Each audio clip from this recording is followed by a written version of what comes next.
સુરત શહેરમાં દર વર્ષની જેમ આ વર્ષે પણ સુરત મહાનગરપાલિકા દ્વારા રાખી મેળાનું આયોજન કરવામાં આવ્યું છે, જેમાં શહેરના દરેક ઝોનની અંદર 9 ઓગસ્ટ સુધી રાખી મેળાનું આયોજન કરવામાં આવ્યું છે।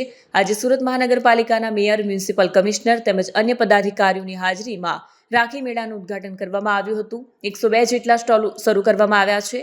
સરકારના મહિલા સશક્તિકરણ અંગેના પ્રયત્નોને વધુ વેગવાન બનાવવાના ભાગરૂપે આગામી રક્ષાબંધન પર્વ નિમિત્તે સુરત મહાનગરપાલિકા દ્વારા અમલીકૃત સરકારની દીનદયાળ અંત્યોદય યોજના, રાષ્ટ્રીય શહેરી આજીવિકા મિશન યોજના અંતર્ગત રચાયેલ સ્વસહાય જૂથો ALF, CLFના સભ્યોને રાખડી અને રક્ષાબંધન પર્વ સંબંધિત ચીજવસ્તુઓનું પ્રદર્શન અને વેચાણ માટે સીધું બજાર મળી રહે તે હેતુથી રાખી મેળા 2025 સુરત મહાનગરપાલિકા દ્વારા આયોજન કરવામાં આવ્યું છે।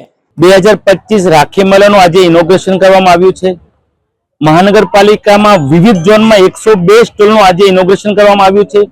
મધ્યમ વર્ગની બહેનો પગભર બને, મહિલા સશક્તિકરણને વેગવંતના પ્રયાસોના ભાગરૂપે આયોજન કરવામાં આવે છે। સુરતની મધ્યમ વર્ગની બહેનો આવા સ્ટોલોમાં મહાનગરપાલિકામાં વિનામૂલ્ય સ્ટોલોનું આયોજન કરવામાં આવે છે। આ સ્ટોલનો ઉપયોગ કરી બહેનો આત્મનિર્ભર બને છે।